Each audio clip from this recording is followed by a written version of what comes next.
অনেক দিন ধরেই টি-20তে ছন্দে নেই নাজমুল হোসেন শান্ত। ইনজুরির কারণে সবশেষ ওয়েস্ট ইন্ডিজ সিরিজও খেলা হয়নি তার।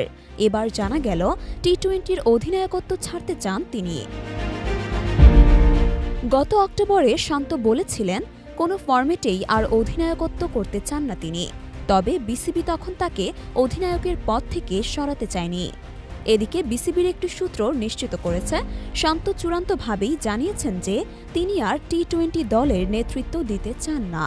বিসিবি যদি চায় টেস্ট এবং ওয়ানডে অধিনায়কত্ব চালিয়ে যাবেন। আর এবার শান্তর এই ইচ্ছায় সম্মতি জানিয়েছেন বিসিবিও।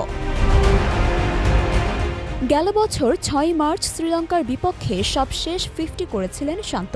এরপর ১৯ ইনিংস ব্যাট করলেও শান্ত 50-র দেখা পাননি আর।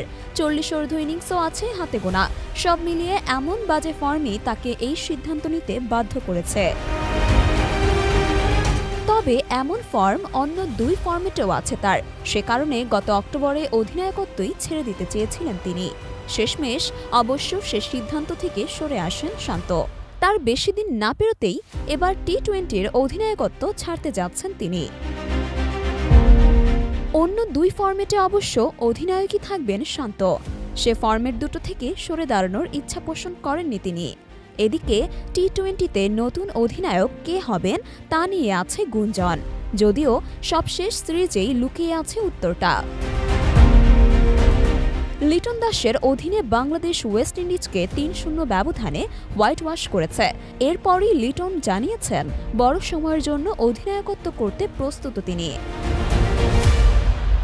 মারিয়াম মিম, দৈনিক সংগ্রাম।